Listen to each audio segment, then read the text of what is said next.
com ela. A gente vai falar um pouquinho hoje sobre o elevado João Goulart. Inclusive, eu chamei de elevado Costa e Silva no começo do programa, e o Alan, nosso produtor, me corrigiu, porque mudou para elevado João Goulart durante a gestão de Fernando Haddad na capital em 2016. Então, a nossa pauta é o elevado João Goulart, que é mais conhecido como o Minhocão.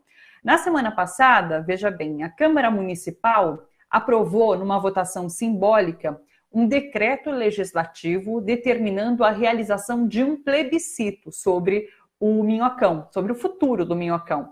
E daí esse plebiscito tem as alternativas. Veja bem, a demolição do elevado, B, sua transformação parcial num parque, e C, a sua transformação integral num parque. Então, plebiscito que vai perguntar para a população sobre o futuro do Minhocão tendo essas três opções. No entanto, tem muitas críticas sobre como esse plebiscito foi aprovado ali na Câmara Municipal. Ele foi de forma remota, foi sem nenhum debate. Então, até que ponto ele cumpre o papel de plebiscito, cumpre um papel importante pela forma como ele foi aprovado ali na Câmara? Essa é a discussão que está rolando agora. E é tudo isso que a gente repercute agora com a Carolina Guimarães, que já está com a gente. Oi, Carol, tudo bem? Tudo bom? Exatamente. A semana passada, né, foi aprovado esse decreto legislativo que exatamente prevê essa consulta sobre o futuro do Minhocão, o elevado João Goulart.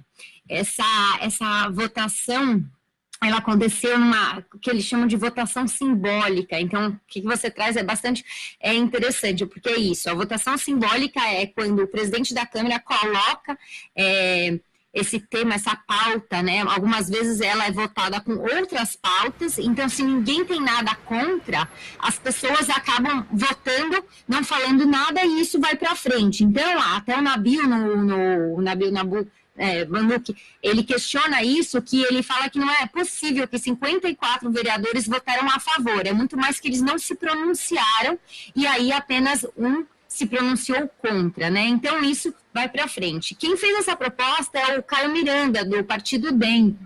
E ele já tinha trazido ano passado também um projeto de lei para o desmonte, né, do Minhocão. Então, fica muito claro que ele é contra todo o tema do parque como um todo, né, a criação desse parque. Ele quer que esse plebiscito seja feito o antes possível. Então, o que significa isso? Que o presidente da Câmara ele tem que apresentar esse decreto, e aí depois isso vai ser avaliado pelo Tribunal Regional Eleitoral, e ele gostaria que isso acontecesse em novembro, no primeiro turno das eleições municipais. É bastante complicado isso, né, especialmente que isso aconteça tão rápido. O decreto ele não prevê nem o custo desse plebiscito, nem quando, mas tudo isso é bastante complicado. Eu acho que vale trazer aqui algumas problemáticas. Primeiro, o tema das eleições, isso se apresentado junto com as eleições municipais, né? As eleições municipais, elas vão ser bastante diferentes esse ano. A gente teve um momento de pandemia, ainda parece que é um tema bastante longe da cabeça das pessoas, e aí juntar isso com o plebiscito é complexo, né? Especialmente se a gente não tem estudos embasando o pró e con, as pessoas elas vão votar sabendo o quê, né? Elas vão fazer um voto sem ser qualificado, não tem estudos de impacto socioambientais, urbanísticos.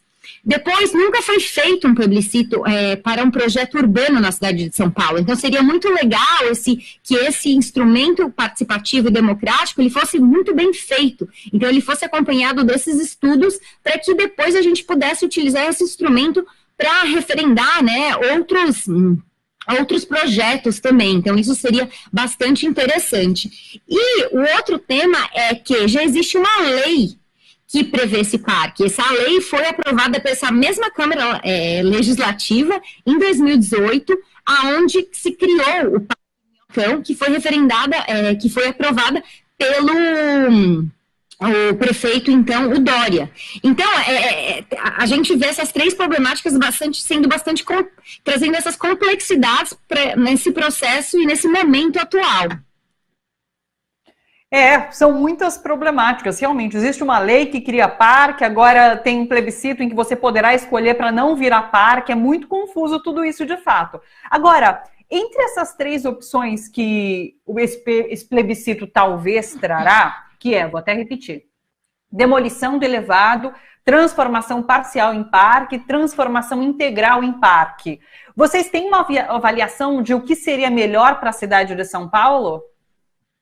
Bom, esse melhor é sempre bastante complicado e complexo, tem visões muito contraditórias, mas só falando um pouquinho antes, basicamente quando esse parque foi criado, né, quando foi aprovado o Dória, se começou a fazer esse projeto. Então, em maio do ano passado, se abriu uma licitação para a contratação de uma empresa e o Covas já começou a colocar em prática. Então, até no programa de metas dele está o Parque Minhocão, ele começou já a utilizar verbas públicas para, por exemplo, fortalecer o gradil, e já começou essa primeira fase do parque, que é de 900 metros, que é essa ideia de fazer um tema misto de 900 metros já com entradas para pedestre.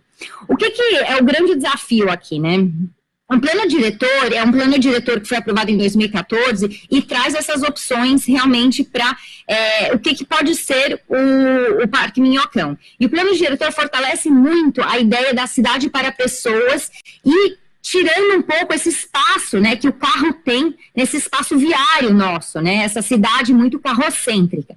Então, muitos falam que a criação do Minhocão, ela foi sempre um erro, foi um erro imposto nos anos 70, muitos chamam de aberração esse viaduto, e que se você tira esse viaduto e você consegue demolir ele, você está mostrando um sinal muito importante para a sociedade civil, que você está criando uma cidade para pessoas e não para os carros, né? Aí tem alguns desafios quando você pensa na demolição. Um desafio bom, para onde esses carros vão, né? E tem alguns estudos que mostram que eles poderiam ser desafogados em outras vias. Outros falam que na parte de baixo você aumentaria um espaço para carros, outros falam que isso não faria sentido se você está demolindo e trazendo essa visão de criar cidade para pessoas, então fortalecer o investimento em transporte público, em uma área boa para pedestres, mas claro que tem muitas pessoas que utilizam esse viaduto que tem um grande desafio, né? Como que eu chegarei no outro lado da cidade porque eu uso o Minhocão? Aí tem a ideia, bom, e se for parcial, né? Porque aí você consegue pensar um pouco disso e um pouco daquilo. Bom, é muito importante mencionar que as pessoas que moram lá, eles falam que mais ou menos são 218 mil pessoas que são impactadas diretamente.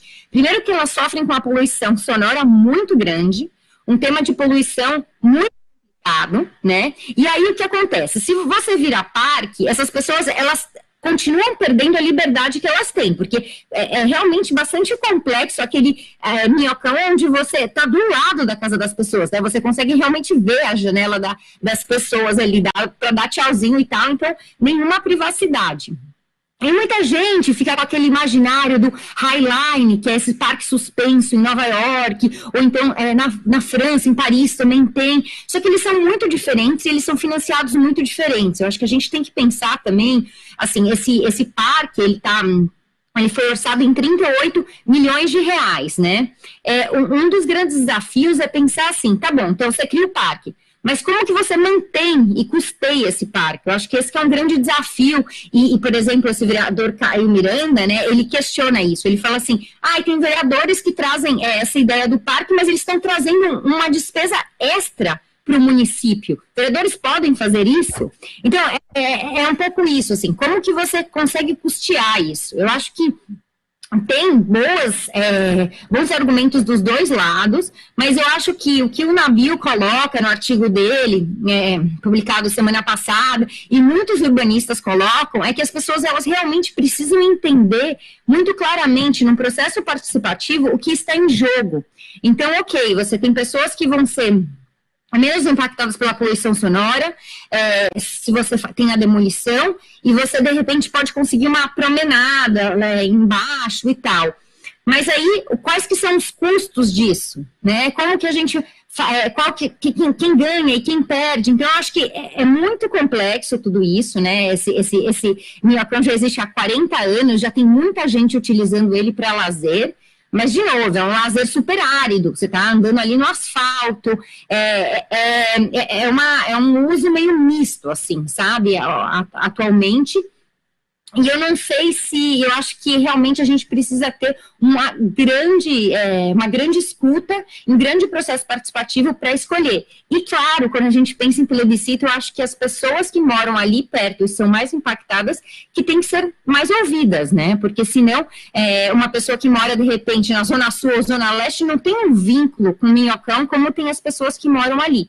E claro, tem um grande desafio da gentrificação, como isso impactaria ou não a habitação naquele local, será que expulsaria ou não as pessoas que moram ali?